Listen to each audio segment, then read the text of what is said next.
machine. He's here to introduce his favorite games. From 100 to 1, he'll explain every one.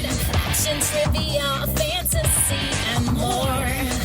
Stay tuned to see what's in store, so you can play the game, play the game, play the game.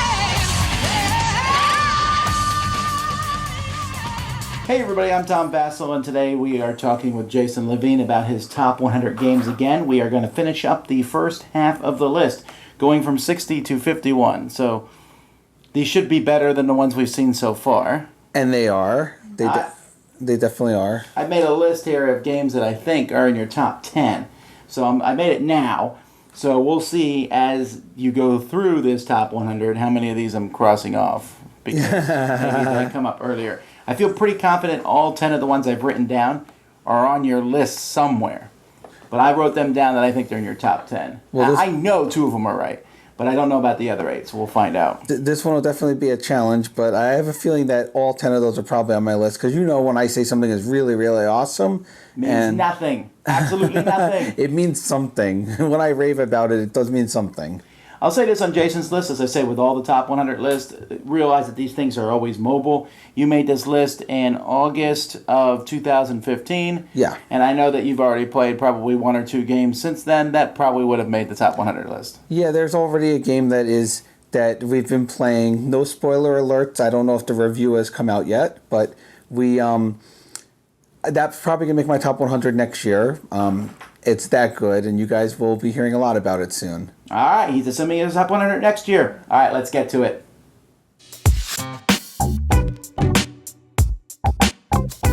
My number 60 is The Great Zimbabwe. I really like this game. I like Splotter. Yeah, so this is like the second Splotter game on your list, I think? Or there's going to be more? No, this is the first Splotter game on my list so far. There's going to be more. There probably will be more. This one is great. It's kind of an economic game where you're building up different layers, and when you do, these, then you could use these to turn into these, and you're buying from people, and you're also placing on a map. So where you place on the map in order to get your resources, in order to get your materials, is very important. So it's got a lot of economic aspects to it. It also has a really cool bidding system. The way the bidding system works is if you want to bid, you have to put down these tokens. I forget what they are. They're like rhinos or something. I like how he's describing as you have to change these into these, and you put some kind of bidding tokens It's down. a euro. Sounds like the theme is there in spades. Well, you're trading in Zimbabwe. I mean, it's you're an African trader, I guess. Now, from what I heard, this is one of the shorter Splotter games. Yeah, it plays in about under 2 hours. But the bidding mechanic, I really, really like it. What happens is when you bid, you put down I think they're rhinos or whatever they are. They're little tokens, animal shaped.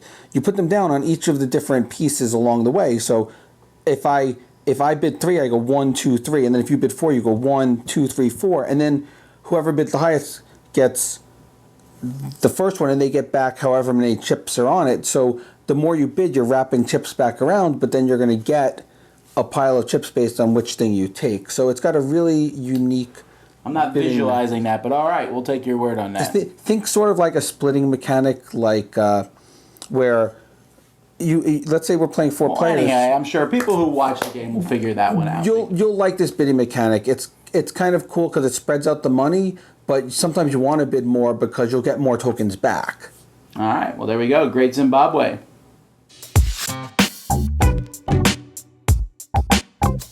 My number 59 is Snowtails. Really?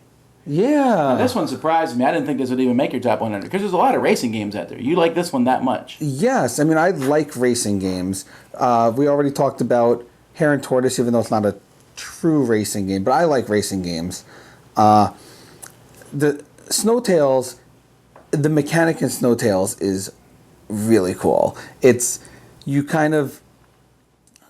You're balancing out your thing. You're balancing out your two. You have two dogs that are pulling, and you're balancing it out. So if you have more weight on the left side, you start swinging to the left. If you have more weight on the right side, you start swinging to the right. And you kind of have to switch your strategy. Sometimes you want to go left. Sometimes you want to go right because you have to swing around in order to do curves and all sorts of different obstacles that are on the track, get around the obstacles. But I really like the mechanics of it. I also like the racing aspect of it. Now, this is Snowtails 1, not Snowtails 2? Snowtails 1. I mean, Snowtails 2 is good too, but that was a way overdone game, Snowtails 2. But Snowtails 1... Which has recently been reprinted by Renegade Games. Oh, has it? Yes, that's right. We saw that at Gen Con. So, yes, Snowtails, I mean, if you're talking about racing and you're talking about, how much brake do I want versus how much power do I want, and you really could control where on the racetrack your sled goes, and it really, you have a lot of control. And that, to me, is what makes a racing game good, is how much control you have over where you are on the track at the time. All right.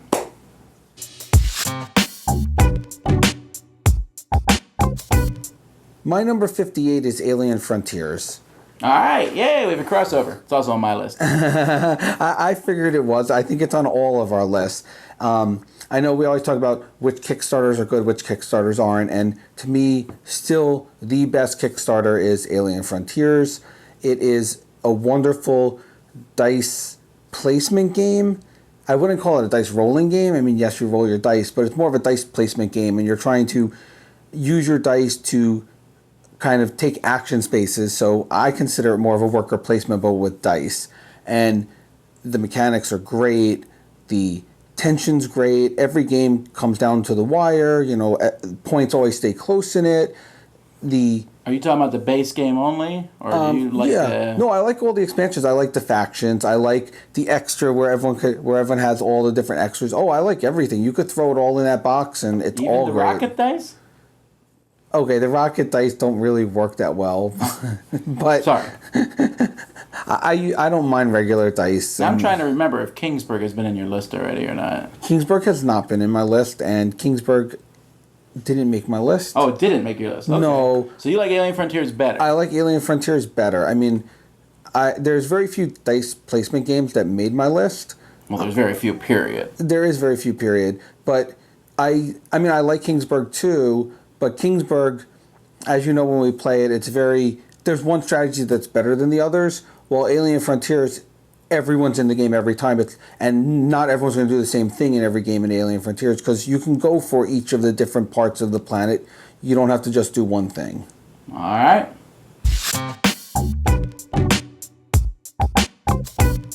My number 57 is History of the World.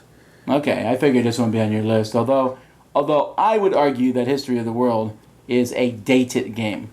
That if most people played it today, it would feel like an older game. Yeah, I mean, it's dated. It's obviously games like Small World have taken the same concept of, moving on a map and expanding out from a map and streamlined it without dice and without extra cards. History of the World, you have extra dice, you have extra cards with powers and a bunch of other things. And then obviously it's been streamlined in more modern times, even though History of the World came out in the 90s, so it's not that old. And it's a great, great game. Not just the spreading on the map is cool, but it has a great draft mechanic where I take a card and I see what country's coming up in each of the different 7 turns of the game, and I decide if I want to keep this card or if I want to pass it to someone else. And you can you can say, okay, this is France. This one's pretty good. I'll keep it. Or this one's the Netherlands. I don't think it's that good. I'll pass it to Tom. So he's forced to play the Netherlands. That's not really drafting. Well, I wouldn't call it drafting. I don't know exactly how to describe the mechanic or what term you would use for it, but it's cool because what happens is however many people, like Netherlands gets 8 people, France gets 15, so in the next turn you would have used less people, so you would get the first choice of pulling the card and deciding who you pass it to. I guess. I have not ever actually played the game, but I've watched a whole game of it being played, and I've seen people play it several times, and it just doesn't even interest me. It feels like a game that they've made better versions of. Well, they have. I mean, I have other games like this further up my list, but this one is a classic, a great classic, and they've actually reprinted it a bunch of times. They just did Brief History of the World, which streamlines it. So they streamlined their own game. They didn't need other games like Small World to do it. They've also streamlined their own game. And I still like the original, of course, because I'm an originalist, and if a game is that good... Well, that's the new term, an originalist? Originalist. If you like the classic version, or classicist, I don't know. Originalist, we'll call it. Nonsense.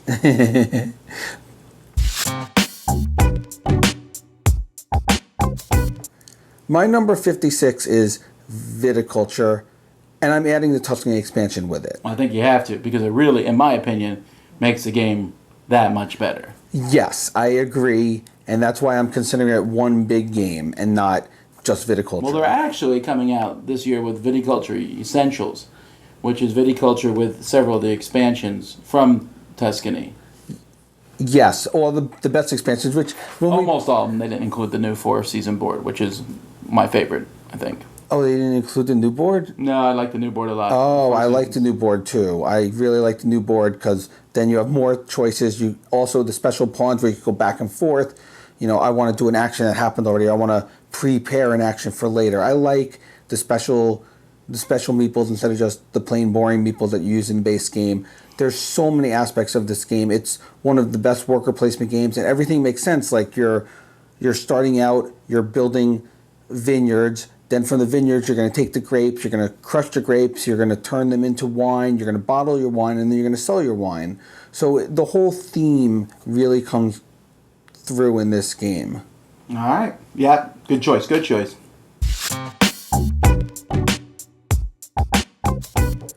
My number 55 is Paths of Glory.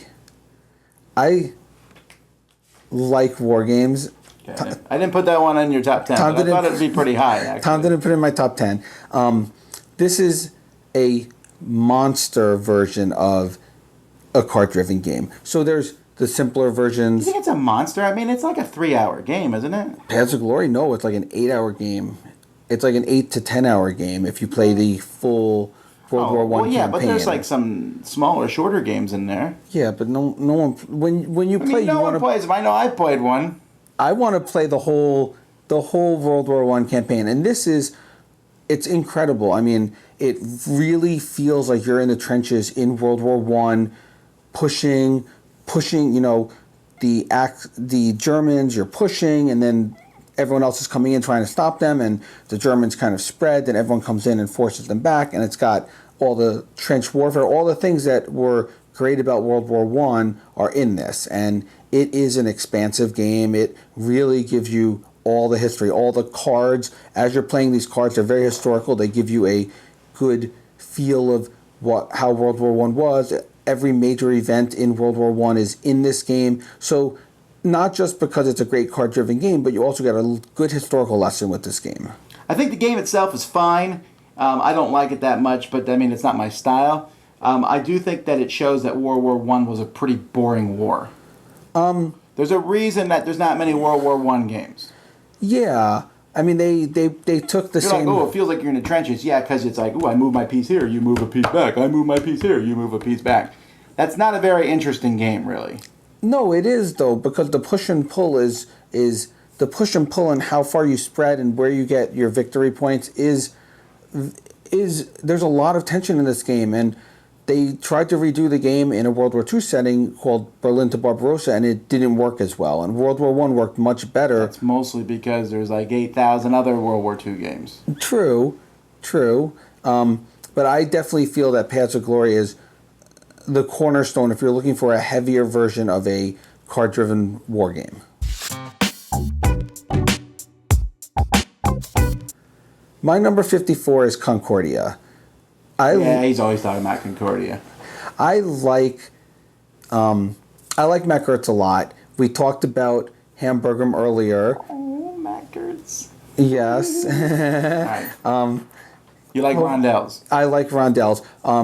Even though Concordia doesn't quite have the rondelle, it has the card rondelle. Instead of using the regular rondelle, you're using cards which act like a rondelle, and then you have one card that lets you pick up your cards. So you play out your different cards with different actions. Each action does either moves pieces or gets territories or builds things. And what's cool about it is the cards that you have, and when you buy more cards along the way, they also give you your victory points. So depending what type of card you take, it will allow you to do an action which will also work towards getting victory points based on one of the different victory conditions in the game. So it's very interesting the way you want to pick your cards, and do I want to go for lots of people, or do I want to go for lots of cities, or do I want to go for lots of wheat, or whatever thing you're going for, you're going to take cards in that fit that mold. So you're taking cards that let you do actions and score you points for what you're doing on the map. Yeah, I like this one. It's an excellent game, and there's lots of different maps available for it. Yes, there is. There's a new one. Yesterday. There's another one coming out at Essen, which is great. So right now you have 2 maps and a third one coming out, and I'm hoping more and more maps come came out. out last year at Essen. Yes, maps came out last year, and there's no new ones this year too. So there's 2 expansion maps now. There's the Britannia map, which is out, and then there's, I don't know what he's calling the new one, but I'm looking forward to getting it. Honestly, I don't see the big deal about the new maps, but okay. No, good game though. They added in the new version, the last new map, they added new ideas where you could not just build from your hometown, but you could build out off of other hometowns. So there's always unique things that they added, a little twist into all these new maps. They're not just new maps, they actually have new twists and new rules. So I'm very happy with that. All right, they're new maps.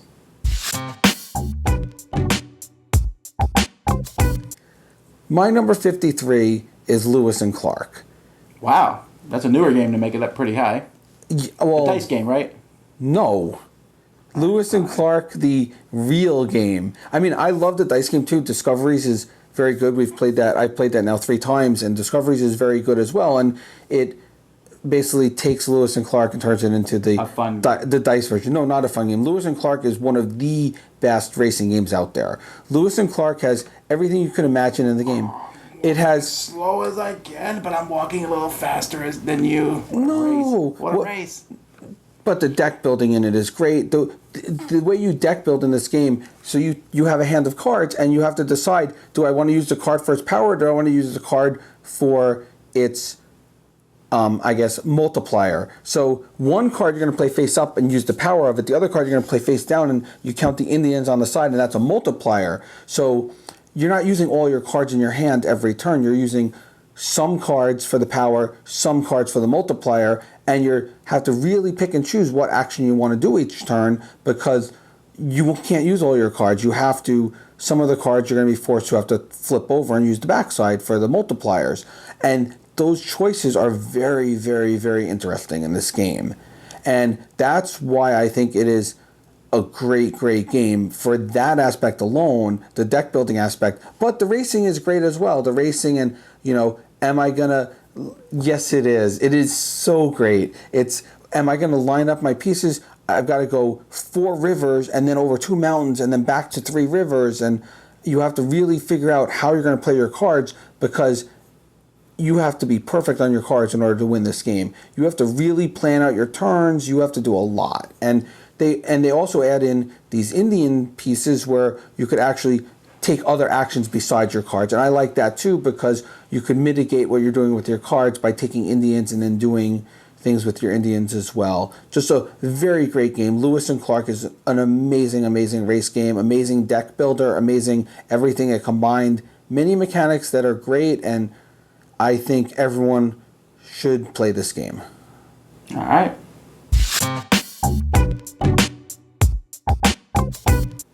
My number 52 is In the Year of the Dragon. Oh, wow. This is like my least favorite of your top 10 so far. Well, I love Stefan Feld. We were talking about designers I love, and I love Stefan Feld. I think Stefan... Stefan Feld. He's a genius. I can't wait to meet him at Essen. I mean, he's a genius. Love you so very much. I do. There's more Feld on my list. I know you're not as much of a Feld fan, I like some of his games, but this one is by far the one I'm at least want to play. Because it's a harsh game. I mean, In the Year of the Dragon, it's make a move. It's really harsh. Make that move. Yes, you have to. It's a resource management game, I guess you'd call it. And every turn there's a calamity that comes out, so you have to be prepared for this calamity. And the whole game is preparing for these calamities. And the way it's great. You have a limited amount of resources that you could take. You have to decide which kind of resource you want to take, and then you have to be prepared for these calamities. And he blends so many mechanics into this game, and it is phenomenal. It's a nail biter every time. Yes, you're going to lose pieces along the way. You can't expect. If you could actually get every piece out and actually build every piece and have your little pagodas and have all these people in there, you're doing great. I always lose pieces in it. I've never played a game where I've been able to keep every piece, but you expect that going into it.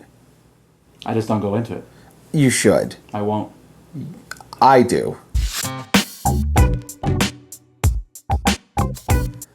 My number 51 and the end of today's list is A Few Acres of Snow. Did I put that one on here? No, I didn't. Hey, but I thought this game was broken. It is. It's not quite balanced. There's flaws with the balance, but what he did with it, and actually we'll talk a little about Mythotopia as well, is he took deck building and like Dominion-style deck building and turned it into a war game. Martin Wallace, he means. Yes, Martin Wallace. And turning it into a war game and using your cards to do actions beyond just, I collect more actions, I do this. It was great.